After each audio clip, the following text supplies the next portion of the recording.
I have got a lot of shit. Like a lot. But that's partially because we as a generation had a lot of shit.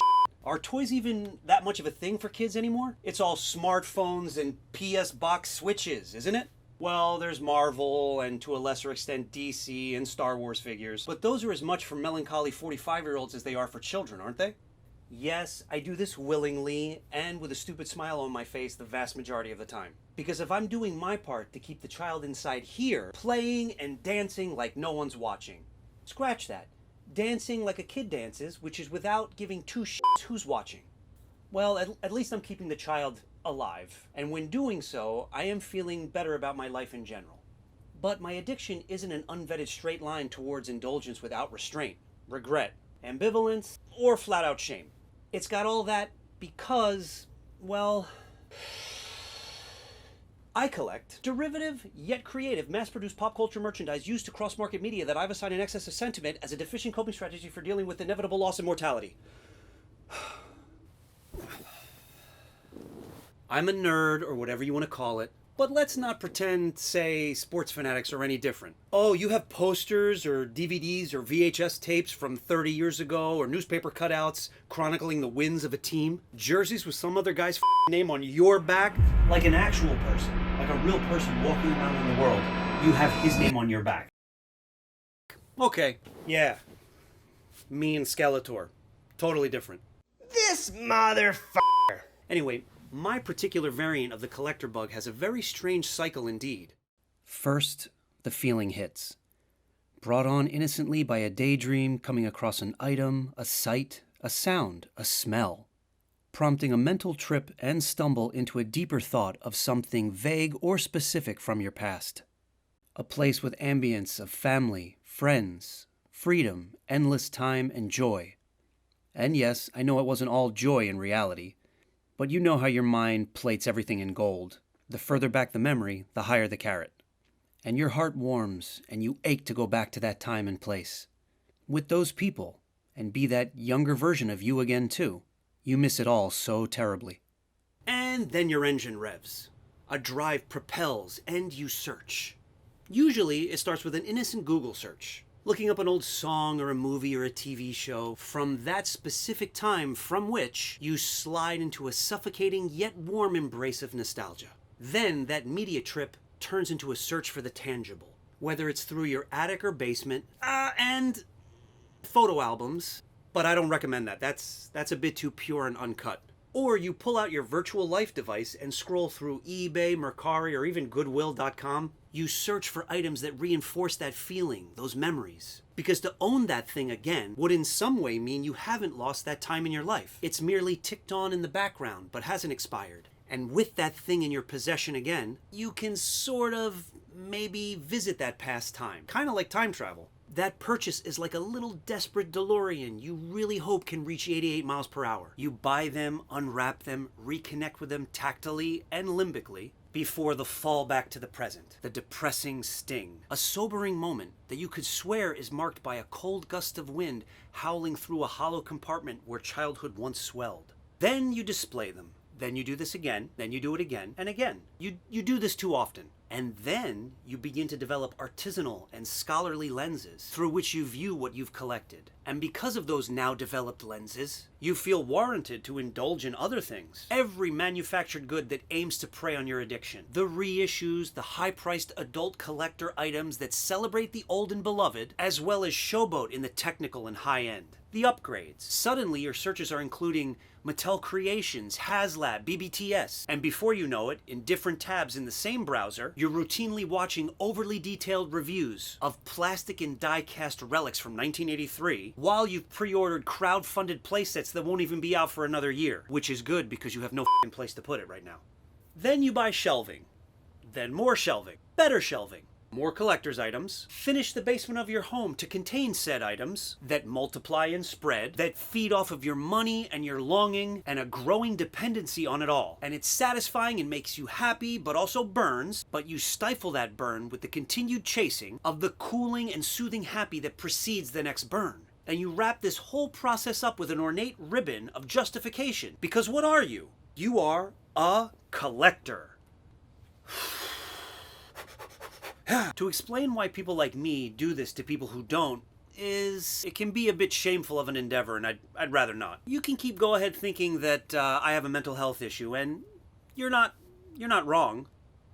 But, and I think this is almost an academic statement at this point, there are more of me, nostalgic junkies, now than there ever have been before in modern history. Why?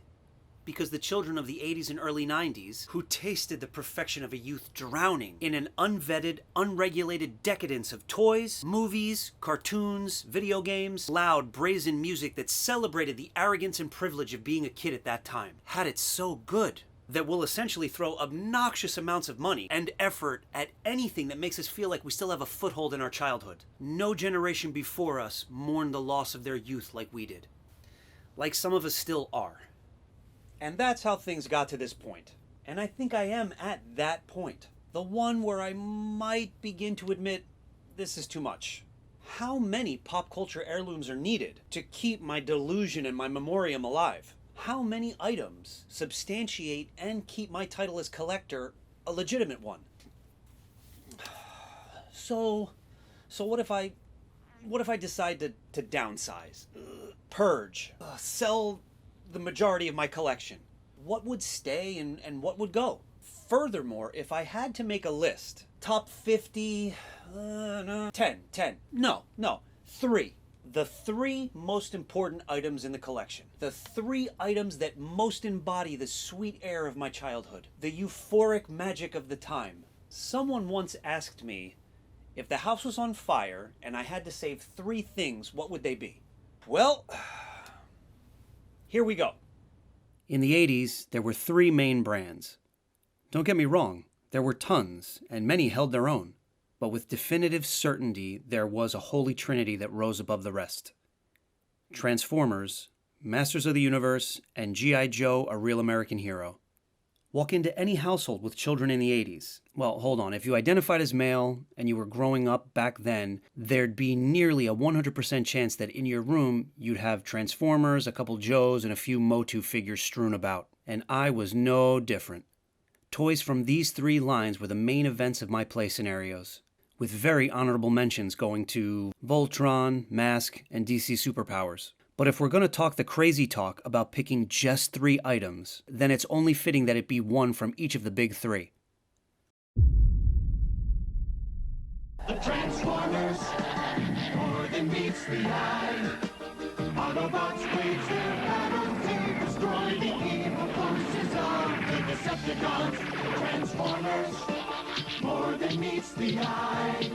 The Transformers, robots in disguise. And so, in our first slot, we have the greatest alien robot of all time. The heroic, righteous, regal, red and blue baritone. Optimus Prime. It's 1984, and the intergalactic battle between Autobots and Decepticons has landed on Earth. Into our living rooms, into our imaginations, Robots in Disguise takes hold in our minds and never lets go. Still hasn't. And rising above his robot foes and brethren, a metal symbol of stoic, quiet strength, leadership, and nobility. A child in the 80s fit into one of 2 categories: those who owned an Optimus Prime, and those who felt like outcasts, and who harbored disdain for neglectful parents. Even back then, we looked at his toy rendition, a smuggled Diaclone design bereft of his pilot and repurposed as our favorite sentient robot, and thought, he doesn't look quite right, does he? Sure, he comes with a trailer that opens up to be OP's personal battle abode, but colors are off, his head is smushed, next to no articulation, hands that come off, and he is way shorter than the bad guys he's fighting. What the f***? But we didn't really give a shit, did we? He was everything to us, a chromed and colored die-cast trophy signifying as a child, I am here, I am loved, I have got it pretty f***ing good. And in 1984, despite how widely produced this toy was, getting your hands on one was no easy task. My mom still tells the tale around the holidays every couple years. Kitty City, Toys R Us, everyone was sold out. Frantic, empty-handed parents scoured store shelves, assaulted store clerks. Nothing. Hope faded. But then, she comes across an ad in our local newspaper. Google newspaper if you don't know what that is. There, listed between odd part-time jobs and used cars, she spots it. An ad placed by a woman in New Jersey selling Optimus Primes out of her garage. Granted, at outrageously gouged prices, but it mattered not. My mom seized the opportunity. She climbed into her 1980 BMW 320i and guzzled it out to a stranger's house in the middle of the Pine Barrens, guided by a paper map and without a cell phone. And my mom did it. She procured me the definitive first place red and blue trophy of childhood in the early 80s. Number 2 on the list can't exactly fit in the display case next to Optimus Prime. Although I wish I could make that happen. The year is 1985. The big three are duking it out in toy aisles and trampling all other contenders. Figures, vehicles, and the amphitheaters from which our imaginary opuses of action unfolded. The arenas in which our ballets of battle performed. Temples of plastic that solidified the entire worlds we built on the floors of our bedrooms, living rooms, and backyards. The play set. They were the crown jewels of any toy line. Things to be marveled. Things to dream of and pray for come birthdays or Christmas time. And above all of them sat one. Literally, it just sat there. But nonetheless, a playset that was undeniably the pinnacle of 80s playsets. Or any decade after. I got it! Wow! Introducing the G.I. Joe USS Flagg aircraft carrier. Imagine being on the deck of this aircraft carrier. The USS Flagg is fantastic! It's so big! All right, middle launch station! Get ready to launch aircraft! Where's the Admiral? Not here! G.I. Joe! Fire! Beast on Cobra! Yo, Joe! G.I. Joe USS Flagg aircraft carrier comes with what you see here. Other figures and equipment sold separately from Hasbro. The USS Flagg. 7 feet long, 3 feet wide. If the house was on fire, how would I even get this out? Meh. I'd likely burn to death, trying to get the deck clips out, I guess. Is it even debatable? Sure, you could make a case for, say, Eternia, or the Defiant, but neither's gonna hold up. I mean, look. Look. And a quick side note, what has even happened to playsets? They barely even exist anymore, and the ones that we do have are shit. Of course, I'm accounting for production costs, sustainable materials, environmental concerns, but just for the sake of argument, is there any confusion over which is better as a toy?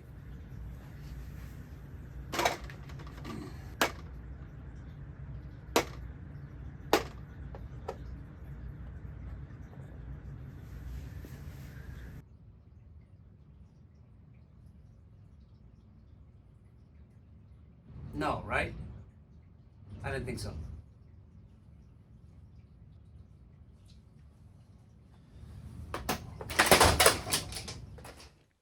You didn't need to know or appreciate naval vessels. You didn't even need to be a fan of G.I. Joe. You just needed to be a kid in the 80s to dream about having this thing. And to be blessed enough to receive one, whew, you mattered a lot to someone.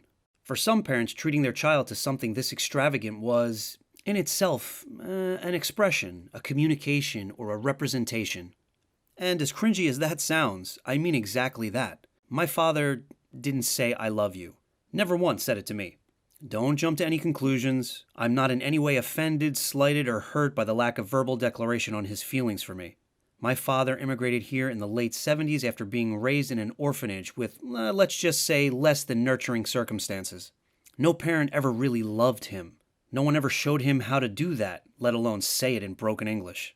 Despite not being nearly as well off as one might think a household is with items such as this in it, my father provided every plastic and die-cast treasure of the moment without me even asking. He almost insisted upon providing all the bells and whistles of which he was deprived. And I didn't ask for this. Really, I didn't. I just came down the steps one Christmas morning and there it was, glowing with the diffuse reflection of Christmas lights, covering its gray flight deck, with a pale glowing outline of early morning sunlight filtering in through the window. My father in the background of that memory, smoking a cigarette and sipping an espresso. No words said other than, Merry Christmas. Nothing else needed to be said. And it was perfect.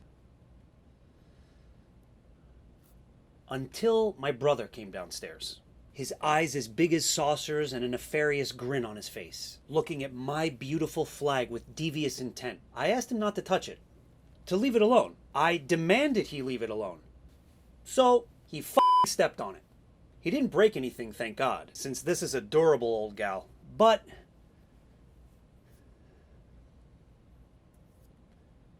you know. Hello. Hey, bro. Hey. How you doing? Good. How are you? Yeah. I'm fine. I'll be right there. Sorry. That's okay. I have a question that's gonna sound like it's coming out of left field. Just bear with me. Once upon a time, do you remember Papa getting me the USS Flagg back when we were kids for Christmas one year? The giant aircraft carrier, the GI Joe thing. Yes and no. I mean, yeah, I think so. It's a 7-foot long, like, plastic boat. Yeah, I do. Yes, I do remember that. I think in the old house. Yeah. Do you remember? All right. Do you remember when I got it that Christmas I'm morning? on the phone. Sorry. When you came downstairs, do you remember what you did? When I came downstairs, I remember what I did. What? To the USS Flagg, to the boat. It was there, set up under the Christmas tree. Do you remember? Do you remember if you stepped on it? Are you serious with this phone call? Yeah. I mean, if you don't remember, I understand. I'm just curious. 4. Vague memories. I know, but do you remember if you came downstairs and I don't remember what the I had for breakfast today. So you have no. No, I don't. I'm sorry. I don't. You have no memory of whether or not you did. No, you don't remember if you stepped on it. Okay. All right. I remember the toy. I remember you loving G.I. Joe. I remember Papa putting it together with you for hours, I think. But I don't really remember being 4 years old. I'm sorry. Is this what you're doing? Huh? Is this what you're doing? As a 40-something-year-old man? You're just thinking about Christmas when you were 10? Well, you already know I have a problem with thinking about that stuff too much. Yeah, I know, but now you're calling me on a Sunday. I understand. Asking me if I remember stepping on your. It's just listen. You know, I have a problem with not having closure with anything in my life. I need closure, and I just wanted to see if my brother could help me with some closure, and just to see if you have any vague memory of coming downstairs and stepping on the USS Flagg on purpose. I mean, you know, I think it's cool, man. I think your basement's cool. I think, you know, the toys are really cool. I think the video games are cool. You know, I think all that stuff is really neat, but it gets to a point where it's becoming an issue because you're calling me and asking me if I remember stepping on a toy when I was 4 and I'm 40 now. And I understand. I have a problem. I understand. You know what I think you should do? But it would really help me out. I think you should buy like a new one, like a new aircraft carrier. Like get like the most expensive one, bring it over to my house and put it together, and I'll just put it at the bottom of the stairs, and I'll jump off the stairs and I'll fucking belly flop on it, and it'll break all over the place. The same way I did when I was 4, because I did step on it. You piece of shit. G.I. Joe. DMD for life. And from as far back as that first morning coming down the stairs and slowly digesting that I was the proud owner of a USS Flagg, I thought it a wonderfully cool homage to my father that the captain of the greatest playset of all time looked strikingly similar to him. Admiral Keel Hall was and is my father, co-captaining the ship of my jubilant childhood with my mom. And that brings us to number 3 on the list and plunges us into a world of swords, sorcery, monsters, muscles, and laser guns? What? Yep. What do we have here? It's Castle Grayskull. And it's mine. Not so fast, Beastman. He-Man! You can pit He-Man against Beastman playing for the power of Castle Grayskull. You have to put the castle together. Beastman's escaping. The throne, Dad. Dad, you saved the castle. Castle Grayskull from the Masters of the Universe collection. He-Man and his Masters of the Universe were everywhere and everything in the 80s. And many a night was spent watching the cartoon while eating dinner before diving onto the floor of my bedroom, aka an Eternian battlefield, where Skeletor and his minions routinely squared off against He-Man, Man-at-Arms, Moss-Man, Ram-Man, whatever other f***ing man I had. Oh, and Teela. And the Sorceress kicked ass too. And looming in the background, a beacon of safety, if while also casting an ominous shadow. Castle Grayskull. its rich hues of green with a smoky charcoal wash, its menacing expression exuding threat, danger, keep out. Oh, and this was the good guy's homestead. To my 4 or 5-year-old eyes, it was massive, demanding of attention and respect. An inescapable focal point where any visual scan of my belongings ended. Rich in details both outside and in, facades which action-packed stories unfolded, and gimmicks and accessories wound imagination repeatedly. Oh, and functional, with a handle and plenty of room to store and transport hordes of figures. Is this playset one of the 3 things I'd attempt to shield from flames? Yes. But would I try to toss He-Man, Battle-Cat, and Skeletor inside on the way out? Yeah. In all honesty, I don't really remember who bought it for me. My father, a good chance. My mother, who prided herself on being more frugal, responsible, but at the end of the day was also known to give in and spoil me. Or, at the very least, because she loved nurturing my creativity and interests, went along with whatever my father wanted to blow money on for me. Either way, my parents are deserving of the credit, or the blame depending on how you look at it. My earliest memory of the kind of Christmas and or birthday we all miss had Castle Grayskull in the foreground. These molded, painted pieces of plastic and metal are like the Shankara stones of the village that is my childhood memories, reminding me of moments in time when I was governed by the simplest of wants and wishes, was surrounded by family, friends, where all it took for a perfect day was to grab a couple toys, roll around on the floor with a sibling, a cousin, or a good friend from across the street, with cartoons or a video game on the TV in the background, laughing, playing, hoping to get in some more of both before you got called to dinner. And for me, somewhere in the back of my little mind, I knew it was never going to be this good again. Not in the same way. Perfect days like that seemed to be aplenty back then.